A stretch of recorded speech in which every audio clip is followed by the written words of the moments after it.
Welcome to Politics Done Right. I am your host, Egberto Willies.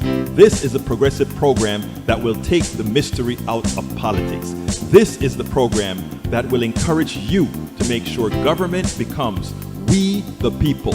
Whether you are liberal, progressive, conservative, or otherwise, you get to air your point of view. We are an independent media outlet that, unlike mainstream media beholden to corporations, we only owe allegiance to you. Remember, you can also send me a tweet at EGBERTOWILLIES. That is at Egberto Willies. Let us engage. It is Politics Done Right.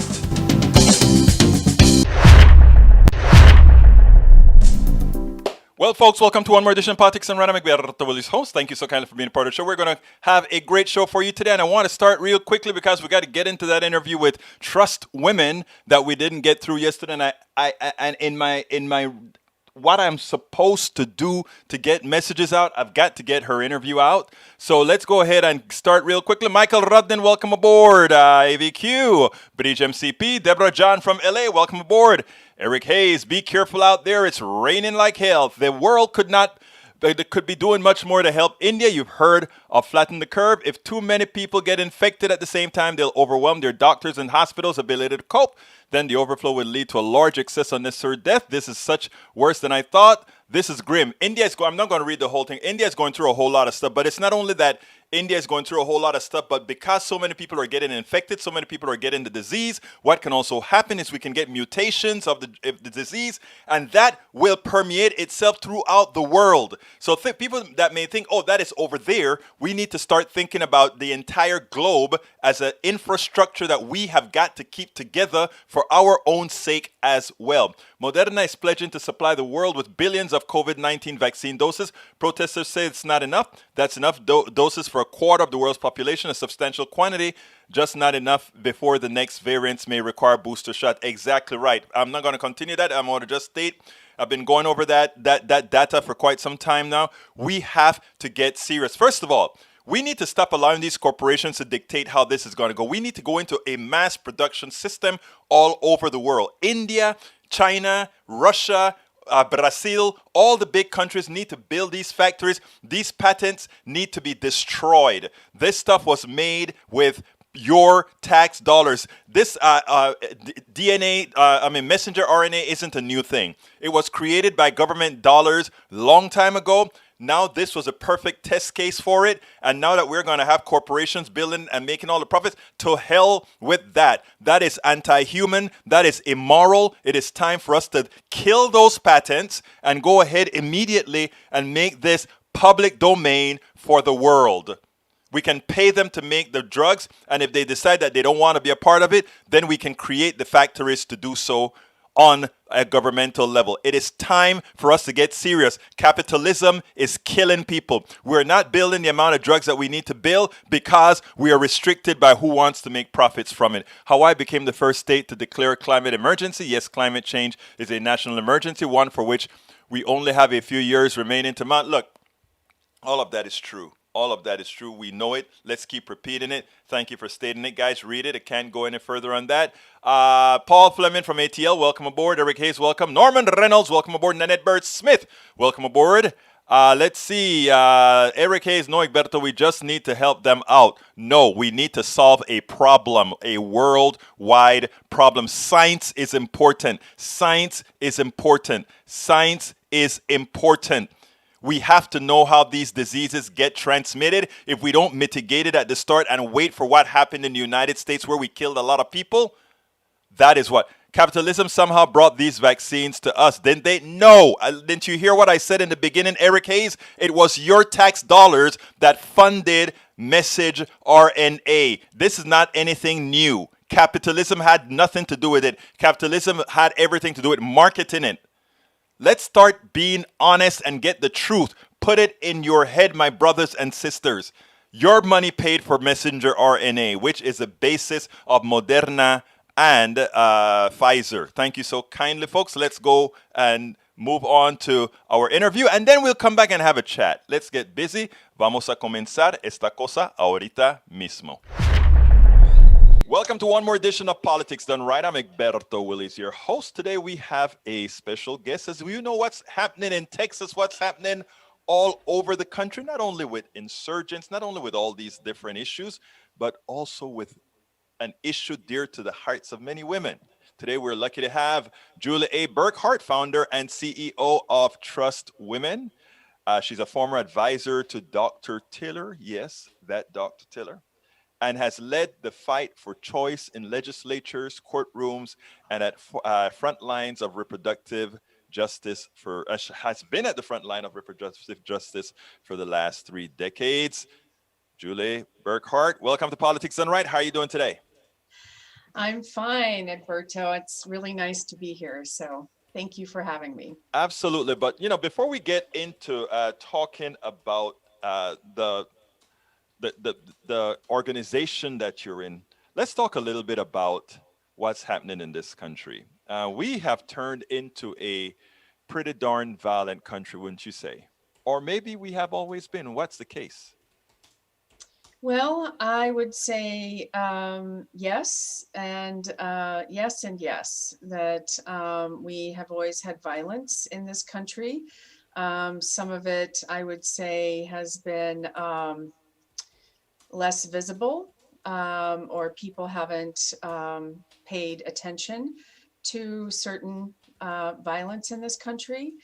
And then, most certainly, over the past several years, violence has risen in this country, and especially, I was just recently reading a Wall Street Journal article. I believe it was the Wall Street Journal that was talking about the rise of violence and what we've seen in this country, especially since President Barack Obama Hmm. was elected, and then subsequently Donald Trump coming into office. Yeah, Donald Trump kind of really pushed a lot of buttons. He always talked about he was able to get to the bad part of the carnality of humans because he was able to bring out all the things that people were scared of or the misinformed. He was just good at that. Now, one of the issues is that right now we have a lot of this violence coming from the right side, and it so happened that the right side has a lot of issues with women. It has a lot of issues with colorization, race. It has a lot of these other issues. How has that impacted you in your life proper? Well, I can say in recent years, and well, there have been a couple of incidents that have just been chilling. One was the very night that Donald Trump was elected. Our clinic in Wichita, Kansas was vandalized and someone actually broke in. And this was a person who identifies as anti choice. Um, and that was just not a great way to begin knowing that we were going to have this right wing president coming in to the White House. It was chilling at best. Also, just recently, we had a gentleman show up at our clinic in Oklahoma City, and that's where we have our 2 clinics. He showed up at our Oklahoma City clinic with an automatic rifle, a pistol, and knives strapped to his body. And that was chilling as well. I was scared to death for the staff, our patients coming in and out, and of course, we had to involve law enforcement in that. Now, was he on the public portion, on the sidewalks or something, meaning not on your property? Yes, he was in the public right of way, but his his body and then his messaging was aimed towards people who were on our property and at the clinic. I don't want to get into the guns issue here, but don't you find it ironic that rightfully based on the laws, I imagine in Oklahoma, and likewise the laws here in Texas and many other red states, Mhm. these guys have all the rights to have load themselves up with guns and stand right in front of your place, becoming a menace legally. What do you think about that? Well, absolutely, because when we called the police, he was open carrying and he was well within his rights, even though his intent was to put the fear of God in those of us at the clinic, who, patients and staff alike. There was no positivity in his presence at our facility. It was only that to harass and intimidate. And also, we don't know who is going to be trigger happy and decide right now, this very day, at this very moment in time, I'm going to pull this trigger, and I'm going to shoot these people. And so we had a lot of scared folks. It is amazing because a lot of times people would say, well, guns don't kill people. People do. But it's interesting that people in countries where there are not a lot of guns, meaning a lot of people don't have access to use the guns at their whims, a hell of a lot less people die, right? Correct. Right. A lot fewer people died. Right. And right, this is, I guess, getting into the gun issue, but how many people in this country every year are, killed by, by gun violence. Yeah, And well, yeah. let's talk a little bit about your past experience with Dr. George Tiller. Tell us a little bit about your feelings there. Oh, well, I will say that I miss him every day. He was just one of the best people I've ever worked with. As you can tell, I have a sign on my wall there that he actually gave me, that was hanging on his wall at one point when I worked for him. He, his spirit was one of compassion and giving the best medical care to people that he could. And, one thing that he would just say very simply is that, people need a little help every now and then. And he felt that his job was to give people that help. I would also say that this, the abortion field for him was something that came calling for him. He did not go looking for that. Um, just the way that evolved in his life. He was actually going to be a dermatologist, if you can imagine that. Amazing, yeah. Which is, a little more low key than being an abortion provider. But because of the way things worked out in his family, and then patients coming and calling, asking him, that's the way his life, professional path. Um, he believed that, well, he would always say, I'm a woman educated physician, and women are able to make difficult, complex decisions for themselves and come to reasonable conclusions. And so he looked at himself more as a facilitator. um, I find it amazing that for the people that there are a lot of people that, first of all, let me ask it this way. A lot of people frowned on abortions.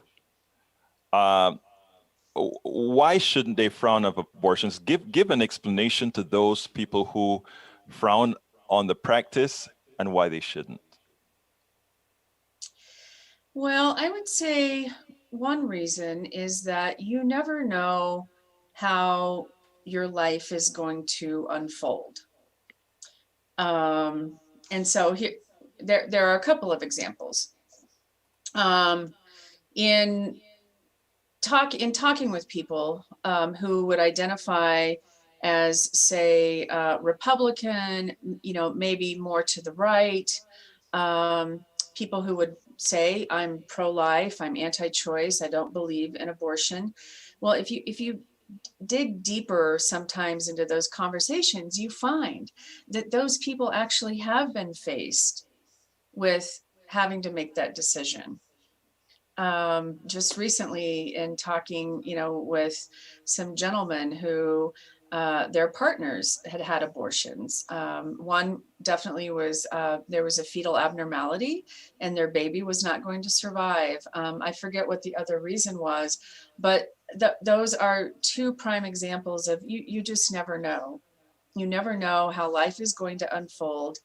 And so therefore, we need to leave that right up to each individual in consultation with their family, friends, medical professionals, if they wish, to make these decisions for themselves. Now, for those who have the issue that that is a life. Now, let me tell you, my personal opinion is that I am personally too dumb to know where life begins unless it is unless a baby is born. That's my honest opinion. And my second opinion is that I can't have a kid. It's presumptuous of me as a man to really tell a woman who has, I don't want to call it a burden, but who has that responsibility to try to dictate what she's going to do. Not only that, as a political activist, I understand that given that I can't have kids and women can, and that everything in this economy has some sort of a financial repercussion for which a government doesn't really give the kind of aid that it should. It definitely should be a woman's choice. Now, first, let me know how do you handle the part? Is it a life or it is not a life? And secondly, from an economic standpoint. Well, and I think that that's where, like you were saying, we all have our very different opinions about when life begins, or what that life means. And so that's yet just another reason why people should be left to make these decisions in private, with the people that they want to surround themselves with. That can be based on just your own personal feeling. It could be based on your religious background, your spirituality. Um, that's tricky, and that's where definitely when women are coming in and we're doing our consultations, which some people call counseling, with them and talking, some people have this question, but that is a question for them to answer that we could not answer for them, because abortion is so personal and private. We can't make that decision. And then, yes, from an economic standpoint, if someone's wanting to, say, finish their college career, and taking care of a child or another child, that could put too much of a strain on them in the moment to be able to finish that career in college, to be able to advance, to then provide a better life for their children, subsequent children.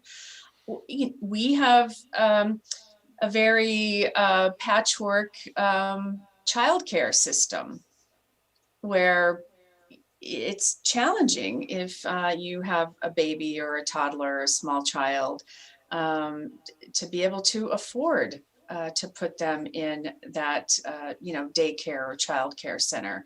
So there are a lot of considerations that go into women's decision making. And also what I want to say is, in this part of the country where we have our clinics, 70% of the people who come and see us for abortion care, 70% are already parents. And so oftentimes what we hear is, those folks will say, I'm just trying to make a good decision for the children that I already have and that I love dearly, and I want them to have a good life. Yeah, it is amazing because I mean, when you talk about the patchwork of, we have problems in Congress getting laws passed for good child care. We have people want to get to work, they need child care. We don't offer that. But even most importantly, what we find is that we somehow want to control women as far as whether they should or not carry a child. But after that child is born, the policies that are necessary to support that child to make sure they live, many times it's not there and they die, isn't it? I mean, so there are a lot of things to look in that regards. Okay, tell us a little bit about TrustWomen. Yeah, I would love to. So I founded TrustWomen in July of 2009, just a few short weeks after, as you had referenced, my former boss and mentor, Dr. George Tiller, had been assassinated. I fortunately had some just wonderful friends and family and colleagues coming to me and saying, okay, what are we going to do now? How are we going to bounce back from this? Not that you can, I believe, ever fully bounce back from a tragic death like that, but how are we going to fill this space so that we don't give these right-wing extremists the final say? You know, we're not going to sit down and shut up because they took our very beloved, this very beloved person away from us. So Trust Women was born out of that. And it took about a year to really figure out the mission and vision of the organization. I really, and I've done more political and legislative work in my career, and that's what I did for Dr. Tiller. But it became very apparent that if we also don't have points of access and we're not providing services in areas that are underserved, then we can elect all the, you know, wonderful legislators out there that we are able to and pass all the bills we want. But we need also the facilities and the ability for people to also access that care. So we went about starting up the clinic again, and we are in Dr. Tiller's former clinic in Wichita. Or Kansas, right? Yes, in Wichita, Kansas, which I just feel just really blessed and happy every day that we were able to make that work. Is that the only location in Kansas? That's No, it. Okay. there are two clinics in Kansas City that provide services. And then we also have a Planned Parenthood in Wichita, but Trust Women in this part of the state is the only medical and surgical abortion provider. So we're the only medical and surgical facility outside of Kansas City. Wow. Yeah. And you're in Oklahoma City, And in another state with a lot of restrictions. Yes. And there there are also three other providers in the state, but we're the only provider that goes up to the legal limit, which is 21.6 weeks gestation. Hmm. So we see a lot of Texas patients as well. I can imagine. Now, what are the states with the most severe restrictions as you recall right now? Oh, goodness. Well, Mississippi, Oklahoma, um, Arkansas, Louisiana, um, Texas. Missouri, Texas. I'm in let's Texas. let's not leave Texas off. We're actually waiting for a decision to come down from the circuit court in Texas. So I guess, for example, I was looking at a New York Times article on abortion access. It was several months ago now, but basically it came straight down the middle of the country through the Midwest and all through the Southeast. And those are the states represented that are incredibly regulated with punitive anti-choice laws. Uh, that is sad because that has an impact, and people in red states look for abortion too, and we know that if it's not there legally, women are going to do what women have to do to get their lives together, and those who are incapable of doing it, we've almost sentenced them to many times to economic disaster. Your point, your thoughts? Yes, that's absolutely right. And that if we are not giving people that ability to control their own fertility and make those own decisions and choices for their lives, it's a sentence of, you know, taking matters into their own hands, which might not be safe. Also, more poverty. The University of California, San Francisco, in one of their departments, they've recently, well, it's not recent, but they've done a turnaway study and just looking at the outcomes for women who have been turned away from abortion services. And so those findings are not positive for people who are not able to access those services. So it's the Turnaway study, if anybody wanted to look that up.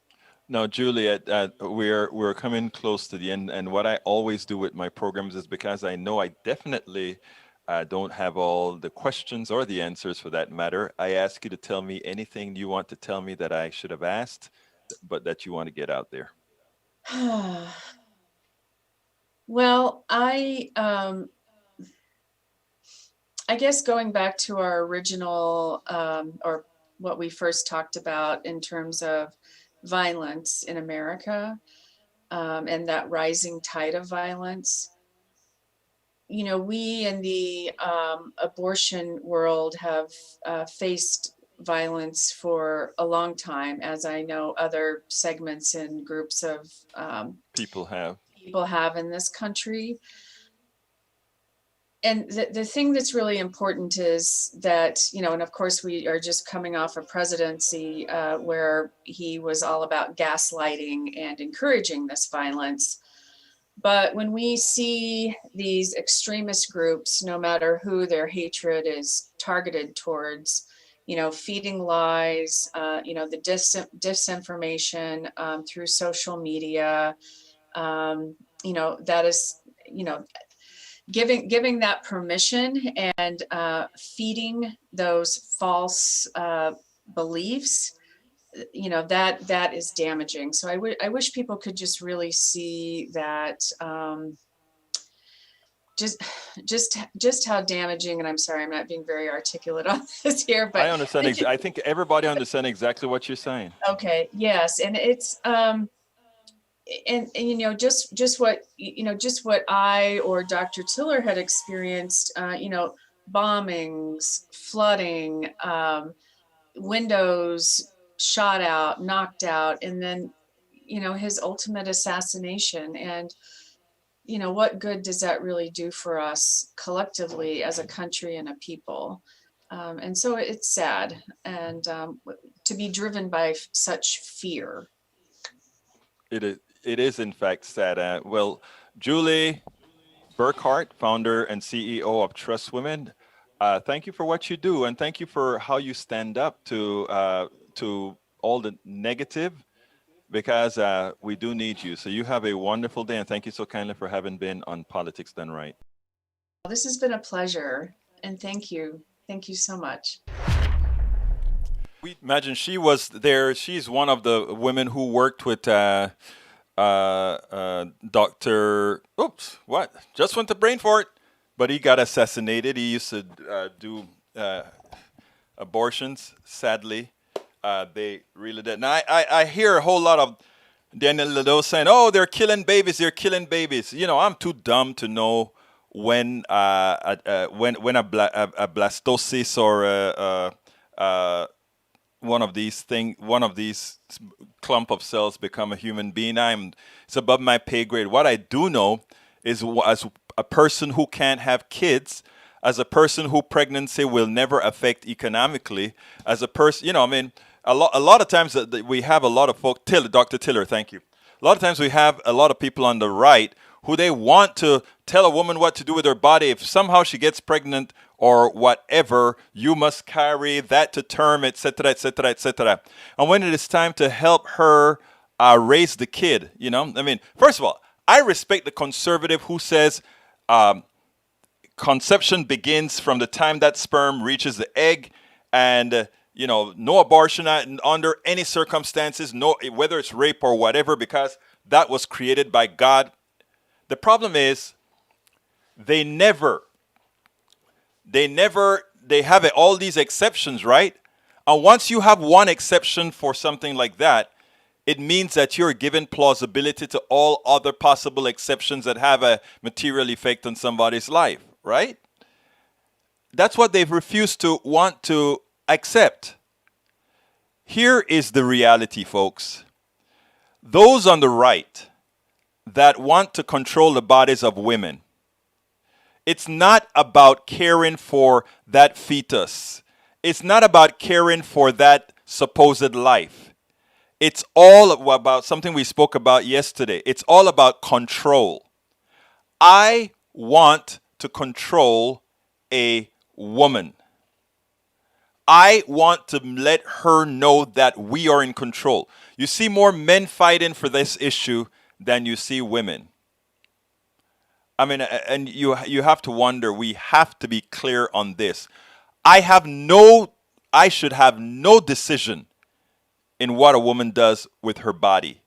I should have zero. Unless I can carry a kid, I should keep my mouth shut. And all those men out there trying to tell a woman what she should do with her body or all that sort of stuff should keep their darn mouths shut and instead give women support. You want to be helpful? Pass laws that create conditions that prevent abortions. Invest in people. Don't just tell them what you want them to do and then you're never there for them. Anyhow, I want to go ahead and play a video on our good old Kevin Brady, who's one of those particular politicians who love to lie about deficit spending and all that sort of stuff, but it's never there for humanity. Let's go ahead and listen to this what I can only call, respectfully, a clown. Let's go ahead and listen because Chuck Todd really tore him up. And if Chuck Todd got pissed, it's really bad. Texas Congressman Kevin Brady went on to Chuck Todd, MTP Daily, and did what he does best, lie, misinform, and everything in between about the economic model, etc. Let's listen to this, and then we'll take it on the other side. It does feel as if Washington Republicans, many people like yourself and maybe Senator Tim Scott and Senator McConnell, still want to have the Republican Party be the party of fiscal discipline, but it doesn't look like that's a message that's taking hold inside the party. Do you think the party has lost its interest, that the rank and file has moved in another direction? They lost their interest in these deficits? Yeah, great question. Absolutely not. I think that this rising deficit keeps most Republicans awake, and especially right now, because clearly we're seeing just an unprecedented spending spree on a lot of programs that Americans don't necessarily want or need, and it's going to land obviously on our children. I think the biggest issue right now is what we can do for the debt is to grow this economy. The president's been fortunate. He inherited a strong recovery and life-saving vaccines, but I think right now I worry he's sabotaging the jobs recovery because of these crippling tax hikes. I think it's going to land on working families, will drive jobs overseas, and look, that's the last thing we need right now. Well, you talk about, the fiscal issues. Your party, when it is in charge, has not once lowered the debt, not once lowered the deficit. It's not happened. You know this. It is not happened. So that's Why? a bit, yeah. So Chuck, that's a bit misleading because my first several years in Congress, we balanced the budget as a Republican Congress. The debt went up, of course, and a because Democratic of the way president. we borrow Social Security and Medicare. Yes, in a Republican Congress because the Democrat president didn't do it when he had a Democratic Congress. And by the way, in the 2 years after the Tax Cuts and Jobs Act, we had the two highest record levels of income and revenue into the United States government. So we know if you grow the economy, you grow revenues. It is not misleading. Republicans have had full control of the government multiple times in the 21st century, and the debt has skyrocketed both times. Why? So, as have Democrat leaders as well. Now, most recently we came together in 4 or 5 bipartisan bills to tackle this pandemic, crush this virus, respond to what was going on in our hospitals and healthcare, and save our small businesses. I supported those bipartisan measures because that's what we needed to get crush this virus and get out of this economic crisis. All right, notice what he did there. I'm going to take the last one first. He told them, look, you guys have been in total control of the government 2 times in the last few decades. And every single time, the budget skyrocketed. And the reason the budget skyrocketed whenever they had complete control of government is they are anathema to taxes. They will not raise taxes, but at the same time, they will go ahead and spend money to give away tax cuts and all that sort of stuff. But the way they raise taxes is sort of things like user fees and all that sort of thing. And that is the reason why they have always exploded the budget. There's nothing fiscally responsible, nothing conservative about conservatives in Congress. They have never fulfilled the promise. When Ronald Reagan, and by the way, the second thing I want to talk about, when they talk about spending like, they're spending like crazy, and they balance the budget once. They actually did balance the budget once under Bill Clinton, but it wasn't they who balanced the budget. We have to remember, I wrote a book, As I See It, Class Warfare, the Only Resort to Right-Wing Doom, where I went through the presidencies of Carter, the presidency of Reagan, the presidency of Bush 1, Bush 2, early Obama, as well as under Clinton when the budget was balanced. And the reason the budget got balanced under Bill Clinton is Bill Clinton followed up on Bush 1, who said, remember, read my lips, I won't raise taxes. And you know what he did? In the last year, he had to raise taxes because he couldn't deal with this exploding budget. And then came in Clinton, didn't get not one Republican vote, not one Republican vote in the House, not one. But he raised taxes and the economy exploded. Everybody always talk about how great the Reagan economy was, right? He created 16 million jobs or something like that. Guess who? I explained it in this book and I explained why. As I See It, Class Warfare, the Only Resort to Right-Wing Doom. Here's why. Because Clinton created many more jobs than did Reagan. Clinton had a more powerful economy than Reagan. And the reason why is simple. It's not rocket science. Is the people who you can tax, the people who have pilfered your money, who have your excess labor in their wealth, when you tax them, you bring that money back into the economy where it circulates. And what does that circulation provide? More jobs. So when you hear Kevin Brady, Republican Kevin Brady, when you hear him say, he's going to kill jobs by raising taxes. No, raising taxes correctly jobs because it creates demand. You take the money from people who are not spending it, people who hoarded it, people who got it undeservedly based on an economic fraud that is our economic system. We take back some of that money, we put it back into the economy, and we let it function. It is that simple. Now, when he talks about Biden spending, here's the problem. Biden hasn't started spending except for the $2 trillion for the relief package. The real money to be spent isn't there yet. What's going to really fly this economy hasn't gotten into the economy yet. We have to get it passed. Likely we'll have to bust the filibuster to get some of that passed. But I want to know what planet this guy lives on. He's saying Biden wants to provide money for things that people don't even want. That is the problem with these Congress people. They don't understand the suffering that goes on in America. They don't understand that many people are not going back to work because they don't have what to do with their kids. Their kids need daycare. How can they provide daycare when the cost of daycare is equivalent to more than the minimum wage job many of them would go to? How?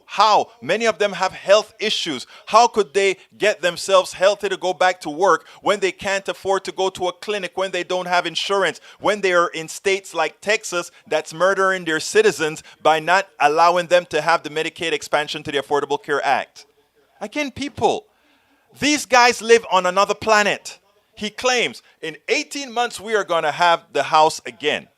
If the American people give these criminals the House again in 18, after they've attempted to overthrow the government, after they're telling you that they're not going to provide you with the assistance that you need to lift yourself up, after they're telling you, they're not hiding it from you, they're telling you, we don't think you need what Dr. Biden is providing to you with tax increases on the few, to make sure that we can have an economy that serves the many. They're telling you, we don't want you to have that. If for some reason These guys are able to get themselves in control of the House and the Senate or the Senate. We repeat, America would have gotten exactly what it deserves.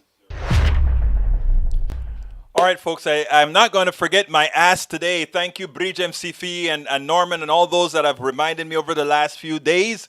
Anyhow, let's go this way. If you are on YouTube, please support this program. We are out there telling the truth. We are out there giving the progressive message. We are out there counteracting the criminals like Kevin Brady and others who are misleading you into voting against your own interests, in effect causing the deaths of many Texans. I know it sounds radical to say that, but that is what's happening. That is the effect of allowing their policies to metastasize. It has metastasized in Texas for several decades now, and we can look at the sickness rate in Texas. We can look at the uninsured rate in Texas. We can look at the death rates in Texas. This is directly a responsibility of the policies that the Republican government in Texas has done. We are there to expose it because many of the institutions, many of the papers, etc., won't. Why can't they? Because, again, they are owned and paid for by the plutocracy. We are owned and paid for by those, the people, we, the people of the United States, in order to create a better union. So please, folks, please click that join button and become a member of the PDR posse. You would help offload the cost of getting this done. You help me. Actually, folks, I also need to I need to hire about 2 people part-time to help it out. It's killing me. So please help us out.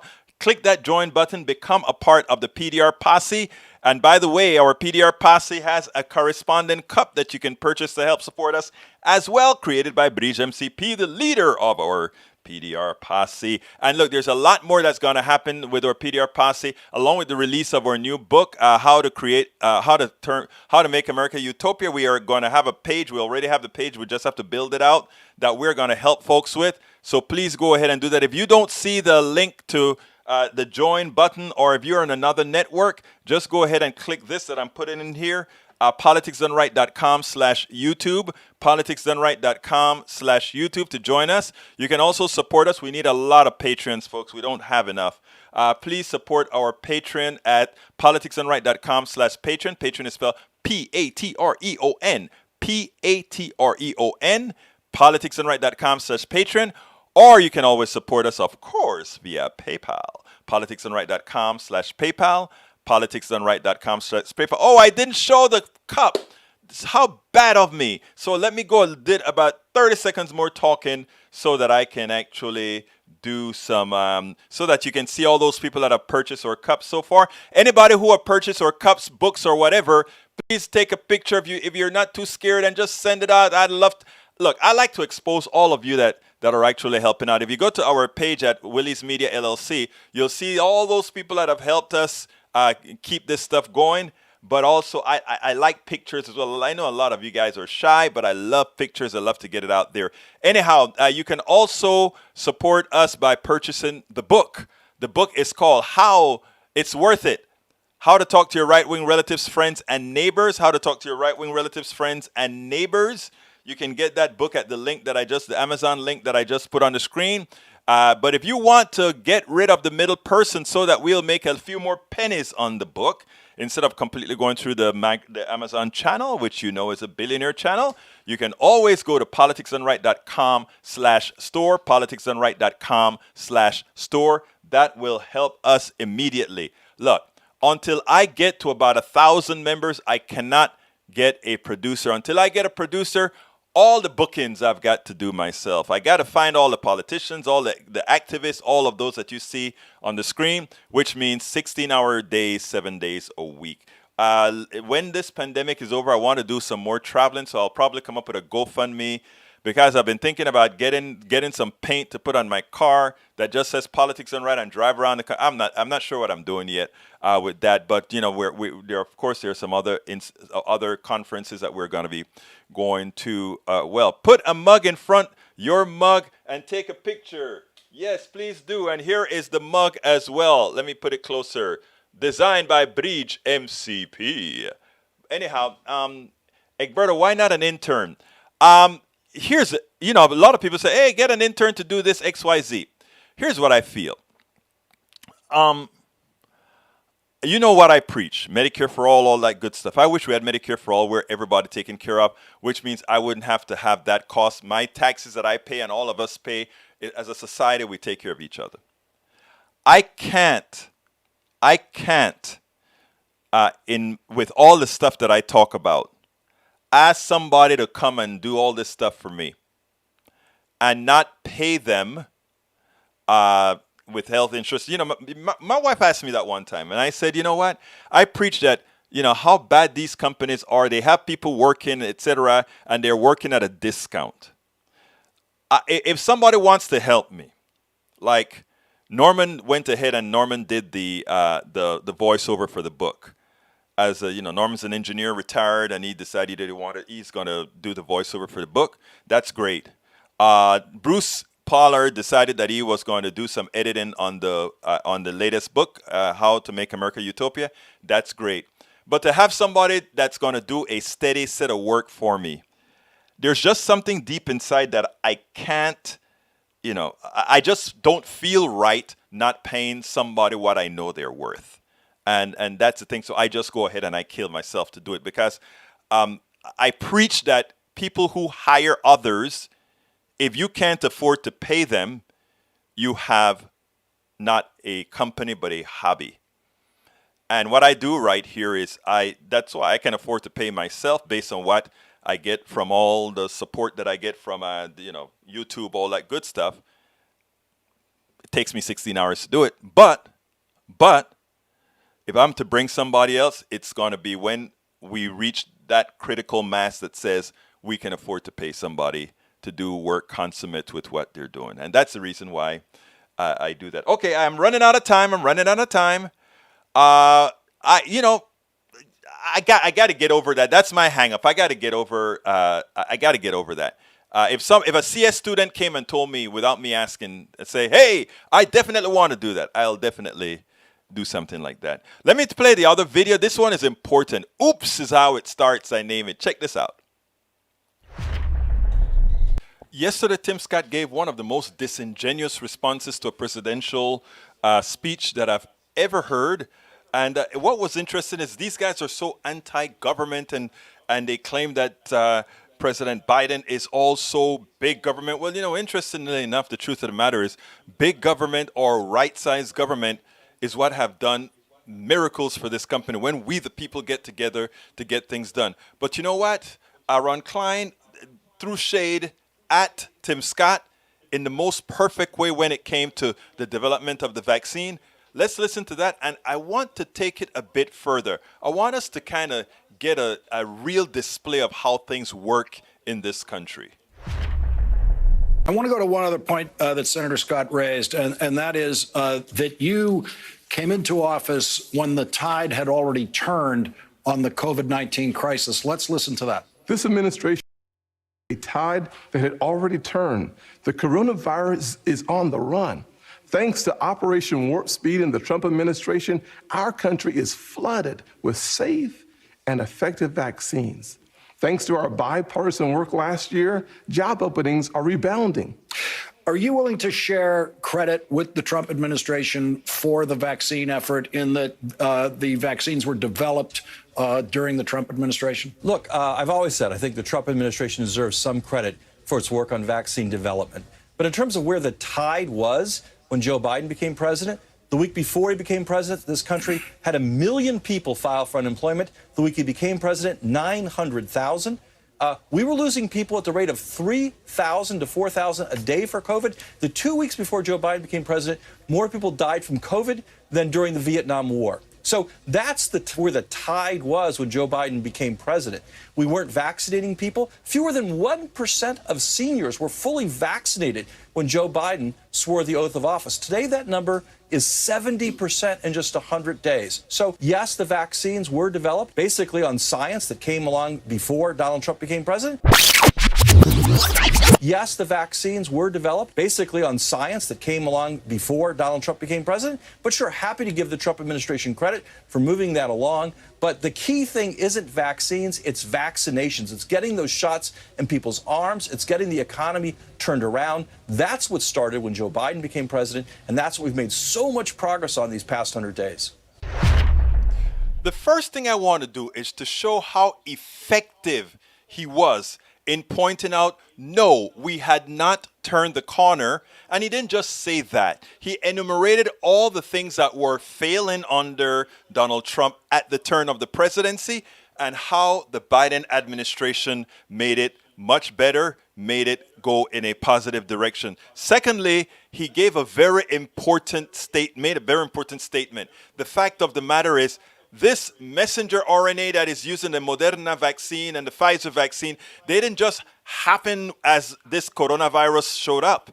These were things under development for a very long time. So giving Donald Trump credit for something, what happened is the coronavirus gave this stuff an expedited use. Because since we were in an emergency, we took chances that we would not have otherwise taken, but this stuff was already developed by funding, where again? From the U.S. government. So remember, private companies don't take risks.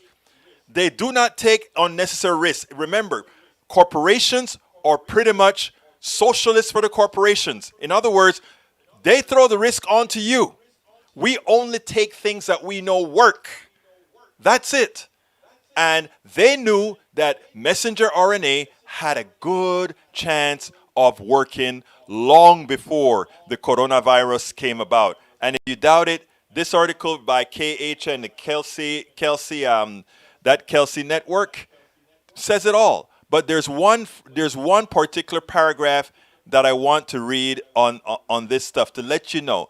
Whereas they give you the impression that somehow, magically, these things were developed, the vaccines made by, here's what the article says, the vaccines made by Pfizer and Moderna, which are likely to be the first to win FDA approval, in particularly rely heavily on two fundamental discoveries that emerged from federally funded research: the viral protein designed by Graham and his colleague, and the concept of RNA modification, first developed by Drew Weissman and Kathleen Carico at the University of Pennsylvania. In fact, Moderna founders in 2010 named, and this is 2010, 10 years ago, named the company after the concept modified RNA equal Moderna, according to co-founder Robert Langer. So please, don't let it believe like this was some miracle that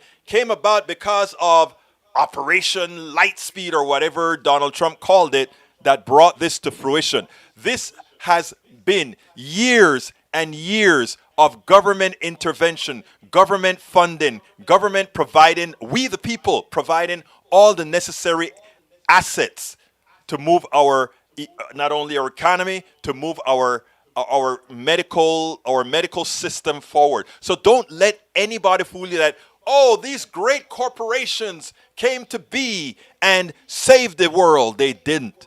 We, the people, provided the funding that developed the technology needed that these corporations that are going to make a lot of profit on without giving us anything back, they are going to make the profit on it.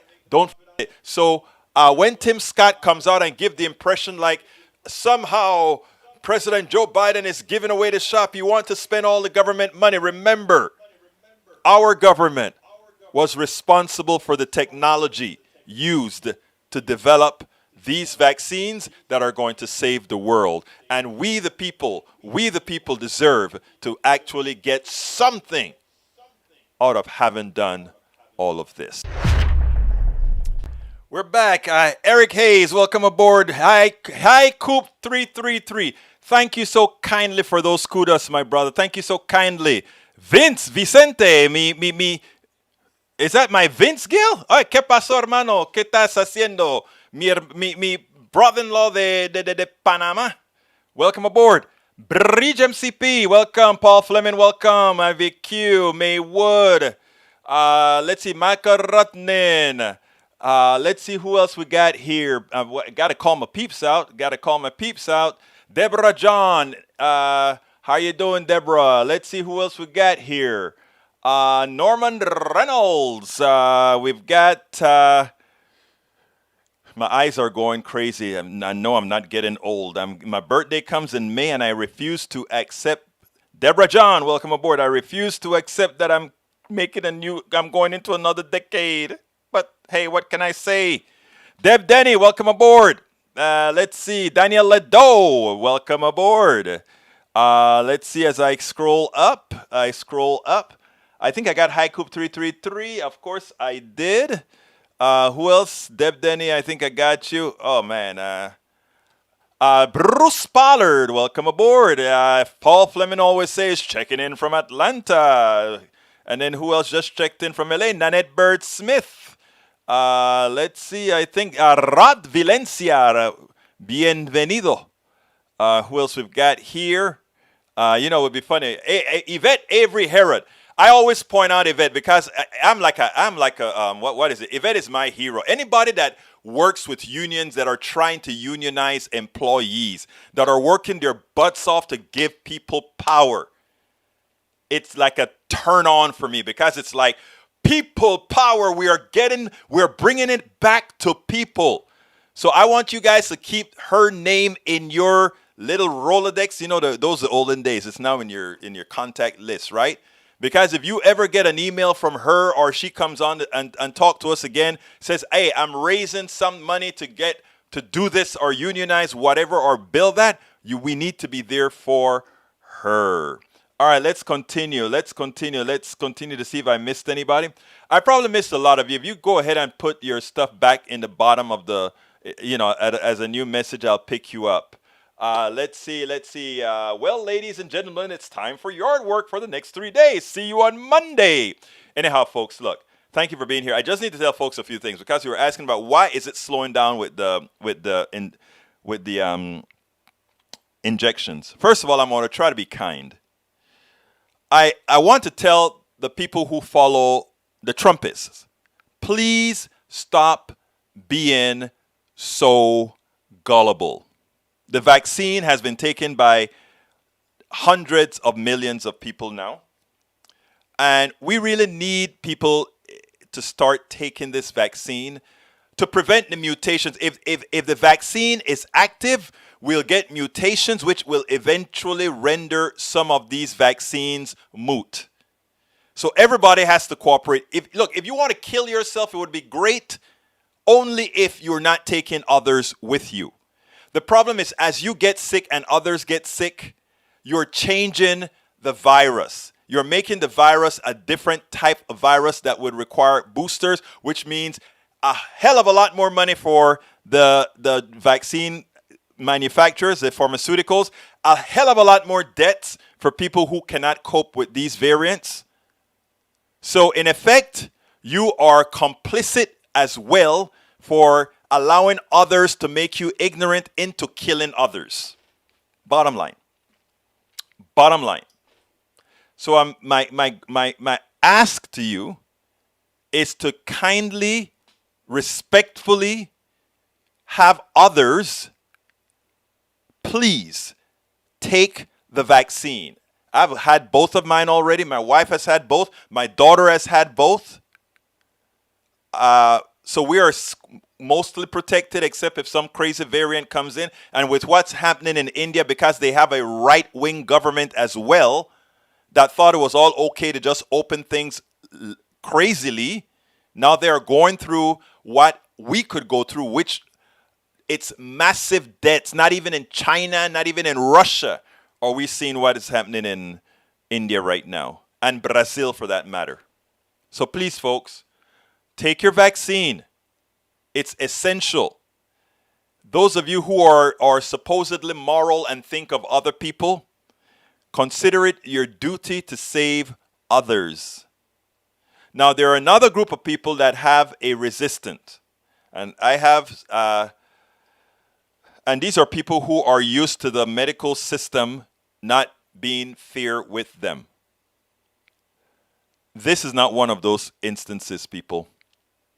Take the vaccine. Take the vaccine. Go get the vaccine. And with that, I got to get out of here. My name is Egberto Willies. Please remember, if you're on YouTube, click that join button. Please go ahead and get my book. I'm going to put that in the link real quickly. That's the link to get my book. And please remember to support us at Patreon. I'm going to put that Patreon link in there again. As well, please remember you can support us at PayPal. I'm going to put that link in there. And if you, get in there. I guess I didn't pick up that PayPal link, or what link am I missing? Yeah, the PayPal link. Let me get that PayPal link. And if you want to also, if you're not on YouTube, you can go to politicsdoneright.com/YouTube. Folks, take the vaccine. My name is Egberto Willies. This is Politics Done Right, and you know how I end this baby. I am what? Out!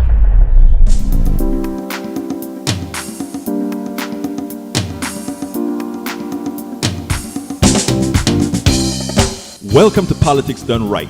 I am your host, Egberto Willies. This is a progressive program that will take the mystery out of politics. This is the program that will encourage you to make sure government becomes we the people. Whether you are liberal, progressive, conservative, or otherwise, you get to air your point of view. We are an independent media outlet that, unlike mainstream media beholden to corporations, we only owe allegiance to you. Remember, you can also send me a tweet at EGBERTOWILLIES. That is at Egberto Willies. Let us engage. It is Politics Done Right.